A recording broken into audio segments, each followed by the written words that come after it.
Break के बाद आपका स्वागत है। माउंट आबू में बीजेपी का मंथन हुआ। बीजेपी के माउंट आबू में मंथन को लेकर अपडेट यह है कि एक दिवसीय बीजेपी के प्रशिक्षण का समापन हो गया। 6 सत्र में पहले दिन प्रशिक्षण हुआ। उप नेता प्रतिपक्ष राजेंद्र राठौड़, गुलाबचंद कटारिया ने प्रशिक्षण दिया। प्रशिक्षण शिविर में 250 कार्यकर्ताओं ने प्रशिक्षण लिया। विधानसभा चुनाव को लेकर पार्टी नेताओं को रीति नीति से अवगत करवाया गया।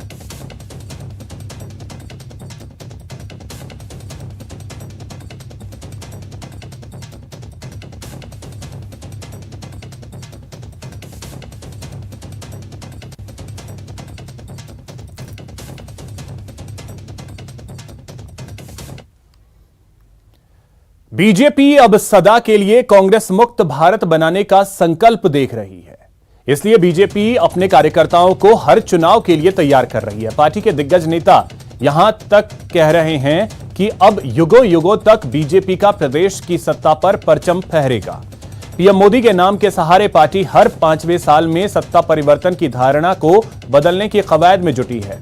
माउंट आबू से ट्रेनिंग लेकर नेता अजय बीजेपी बनाने का संकल्प लेकर निकलेंगे, जिनमें बेहतर बूथ मैनेजमेंट, वोटर कनेक्टिविटी, पन्ना प्रमुख अभियान और विस्तारकों की भूमिका और मजबूत दिखाई देगी।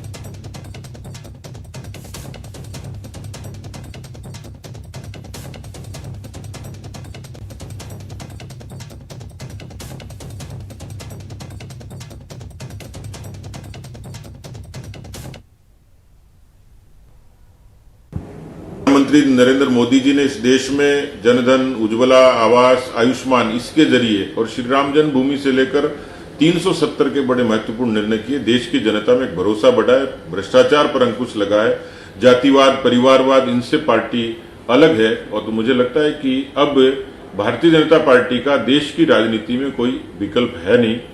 दूसरा, पार्टी समरस तरीके से भौगोलिक रूप से देश की कश्मीर से लेकर कन्याकुमारी तक, कच्छ से कामरूप तक एक रूपता के साथ में, चाहे पूर्वोत्तर हो, आज वहां हालात बदले, तो कुल मिलाकर देश में एक बदलाव ये साफ तौर पर दिखा है। देश की जनता का भरोसा बढ़ा। अनेकों योजना है जो युगांतरकारी है, क्रांतिकारी है। उनके भरोसे निश्चित तौर पर ये लगता है कि अब भारतीय जनता पार्टी स्थायी तौर पर वर्षों तक, लंबे दशकों तक राज करेगी। को पसंद कर रहा है। अब आप लोग घास खा के भी जेल जाने वाले के साथ रहते हो, आप कोई यूरिया खा करके जेल जाते हो, कोई जो है ना आपने टेलीफोन के तार खा गए तो वो उसके कारण से जेल गया, और कोई जो है ना आपने देखा होगा कि मकान ही खा गया। महाराष्ट्र का मुख्यमंत्री आपका चौहान साहब, ऐसी पार्टी के कारण से जनता ने आपको ठोकर मारी है।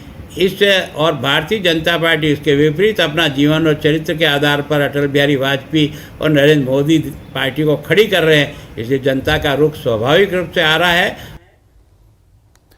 टोंक के पीपलू में सरहोदा नदी के उफान में एक डंपर बह गया। यह डरावनी घटना देख हड़कंप मच गया। किसी तरह गांव वालों ने साहस दिखाते हुए डंपर में फंसे लोगों को निकाला। ग्रामीणों ने ड्राइवर समेत 3 लोगों को डंपर का कांच तोड़कर बाहर निकाल दिया।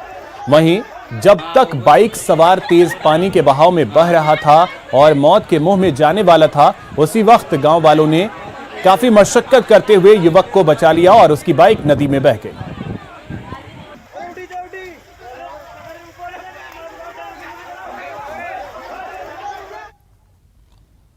कोटपुतली में मानसून की बारिश ने नगर परिषद की व्यवस्थाओं की पोल खोलकर रख दी है। क्षेत्र में करीब 1 घंटे तक हुई तेज बारिश से सड़कों और गलियों में पानी भर गया। नालियों की नियमित सफाई नहीं होने से बारिश का पानी सड़कों पर बहने लगा, जिससे लोगों को काफी परेशानियों का सामना करना पड़ा। इधर बानसूर रोड पर निर्माणाधीन नाला भी तेज बारिश की वजह से ढह गया।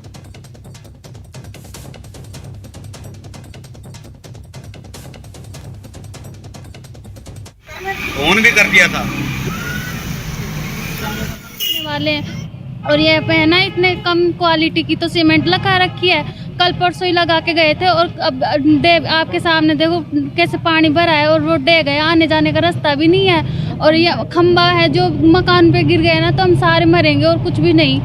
मेरा मकान ठहरे साहब, मैं गरीब आदमी, ये मकान पर जब मैं कट जाऊँ मेरे को उनको गुंजाइश कौन रह बाकी मैं कड़े पड़ूँ। अब देख ले मेरी हालत क्या हो रही से। अरे इनका मायल में मेरे बाल बच्चा दबकार में मर गो तो मेरी उनको जिम्मेवार कौन बनेगा बताओ। इनको जिम्मेवार भी बस्ती माता बनेगी क्या सरकार बनेगी, कौन बनेगा। मैं तड़के मर गो तो मेरा बालक छोटे छोटे मेरा बालक जी। टोंक में मूसलाधार बारिश लोगों के लिए बड़ी मुसीबत लेकर आई। लगातार बारिश से शहर में हर तरफ पानी ही पानी दिख रहा है, लेकिन लगातार बारिश के बाद बन रहे शहर के हालात की ना तो जिला प्रशासन सुध ले रहा है और ना ही नगर परिषद। बारिश के बाद शहर की सड़कें दरिया बन गई तो घरों और दुकानों में भी पानी भर गया।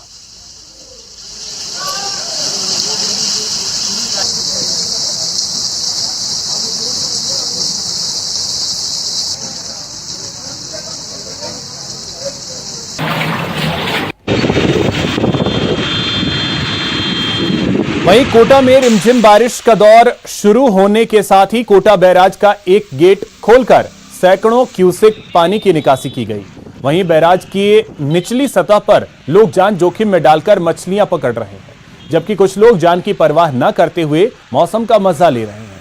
मौसम की वजह से यहां कभी भी बड़ा खतरा हो सकता है, लेकिन पुलिस और प्रशासन की तरफ से कोई इंतजाम नहीं किया गया है। कोटा बैराज का जायजा लिया हमारे संवाददाता ओम प्रकाश मारू ने। कोटा में बारिश के साथ ही देर रात को एक कोटा बैराज का गेट खोलने के बाद ये खूबसूरत तस्वीर हम आपको दिखाना चाहते हैं। यहाँ देख सकते हैं पानी की निकासी करने के साथ ही यहाँ मौसम सुहावना हो गया है और लोग ये कह सकते हैं कि यहाँ कोटा बैराज के इस खूबसूरत नज़ारे को देखने के लिए आए हैं। तो इस मौसम में घूमने के लिए आ गए थोड़ा सा। यहाँ बैराज देखने आए हो क्या? बैराज देखने आए, आज बहुत बढ़िया मौसम हो रहा है इसलिए घूमने की इच्छा हो गई, छुट्टी लेके घूम रहे हैं। यहाँ पर ये देख रहा हूँ कि कुछ बच्चे यहाँ पर सामने आपके सामने जैसे नहा ही रहे हैं, जबकि खुद ही यहाँ पर प्रशासन ने चेतावनी दे रखी है कि यहाँ साफ नहाना मना है, लेकिन फिर भी पब्लिक जो ना समझ है वो मानती नहीं है। अब इसमें अगर ये गेट खोल दिए जाएँ तो यहाँ दुर्घटना होने की पूरी संभावना है। तो आप देख सकते हैं, तस्वीर आप देख सकते हैं, यहाँ जो बच्चे हैं, जो अन्य लोग हैं, वो अपनी जान से खिलवाड़ करते हुए नज़र आ रहे हैं। खूबसूरत दृश्य के साथ यहाँ कभी भी बड़ा खतरा हो सकता है, क्योंकि अक्सर कोटा में इस तरह की घटनाएं आती है। चंबल नदी लाशें उगलती है, कई हादसे होते हैं और ये पर्यटक स्थल के रूप में कोटा बैराज भले ही खूबसूरत नज़र आ रहा हो, लेकिन यहाँ कभी भी हादसा भी हो सकता है, क्योंकि लोग और जो बच्चे हैं वो अपनी जान से खिलवाड़ करते हुए, खतरे से खेलते हुए यहाँ नहा रहे हैं। कुछ लोग मछलियाँ पकड़ रहे हैं। हालांकि मौसम सुहावना हो गया है, कोटा में रिमझिम बारिश का दौर भी शुरू है। दूसरी तरफ की तस्वीरें दिखाते हैं, वहाँ आप देख सकते हैं मौसम, आसमान में घने बादल छाए हुए हैं। यहाँ भी कुछ लोग हैं जो निचली सतह पर मछलियाँ पकड़ने के लिए आए हुए हैं। कोटा से न्यूज़ 18 राजस्थान के लिए ओम प्रकाश मारू। मॉनसून की बारिश ने चूरू में लोगों को गर्मी से राहत दी तो कामकाज को ठप भी कर दिया। तस्वीरें आपको दिखाते हैं। तो ये तस्वीरें आप देख सकते हैं किस तरह झमाझम बारिश के बाद सड़कें जलमग्न हो गईं। बच्चे इस बारिश का लुत्फ उठाते दिखाई दिए। बारिश के कारण लोगों के चेहरों पर गर्मी से राहत की मुस्कान भी है। वहीं दुकान और बाजार बंद हैं। मौसम विभाग ने दोपहर 2:30 बजे तक 69.6 mm बारिश दर्ज की। बारिश का दौर अभी भी जारी है। वहीं भरतपुर में लगातार 6 घंटे तक हुई झमाझम बारिश के बाद बयाना उपखंड से करीब 20 किलोमीटर दूर पहाड़ों पर झरने बहने लगे, जिसकी सूचना मिलते ही झरने देखने के लिए लोगों की भीड़ उमड़ पड़ी। लेकिन पानी ने देखते ही देखते विकराल रूप धारण कर लिया, जिसे देखते हुए ग्रामीणों ने झरना देखने आए लोगों को वहां से हटाया ताकि कोई अनहोनी ना हो। हालांकि इस 6 घंटे की बारिश के बाद लोगों को तपती गर्मी से राहत मिल गई।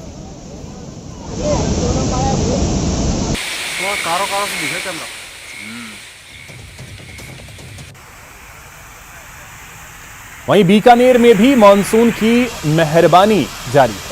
पूरा शहर पानी से लबालब हो गया है, जिसने नगर निगम और प्रशासन की पोल खोलकर रखी। बारिश के पानी की निकासी सही नहीं होने के कारण ऐतिहासिक जूनागढ़ किले सहित आसपास का पूरा क्षेत्र खतरे में है। पानी आने की सूचना के बाद जिला कलेक्टर भगवती प्रसाद कलाल भी सूरसागर पहुंचे और मौके का जायजा लिया। और अधिकारियों को निर्देश दिया, अगर इसी तरह लगातार बारिश होती रही तो क्षेत्र की स्थिति विकट हो सकती है।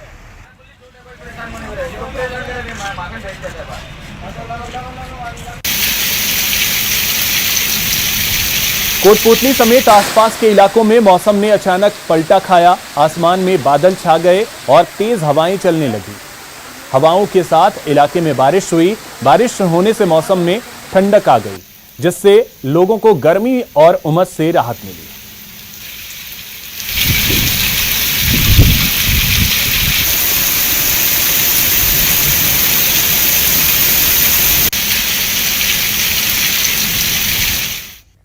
श्रीगंगानगर में पुलिस ने 2000 के इनामी बदमाश को गिरफ्तार किया है। बदमाश पर भोले भाले लोगों को जॉब दिलाने के नाम पर ठगी का आरोप है।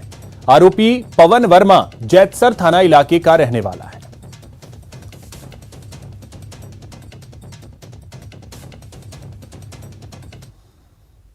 करौली सदर थाना पुलिस ने अवैध हथियार की खरीद फरोख्त में संलिप्त 2 बदमाशों को गिरफ्तार किया है। बदमाशों के पास से 20 जिंदा कारतूस और 1 मैगजीन जब्त किया गया है।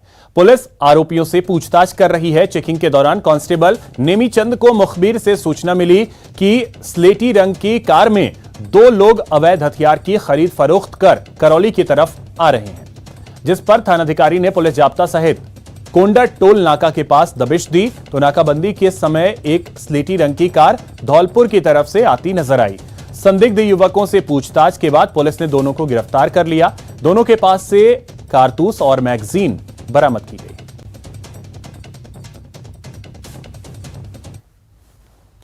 चूरू शहर में एक अधेड़ ने घर के कमरे में फांसी का फंदा लगाकर अपनी जीवन लीला समाप्त कर ली। सूचना मिलने पर कोतवाली पुलिस मौके पर पहुंची और पुलिस ने दरवाजे को खोला तो युवक का शव कमरे में पंखे से लटका हुआ मिला। परिवार के लोगों की मदद से शव को उतरवाकर राजकीय भर्ती अस्पताल की मोर्चरी में रखवाया गया। परिजनों के मुताबिक मृतक शराब पीने का आदी था।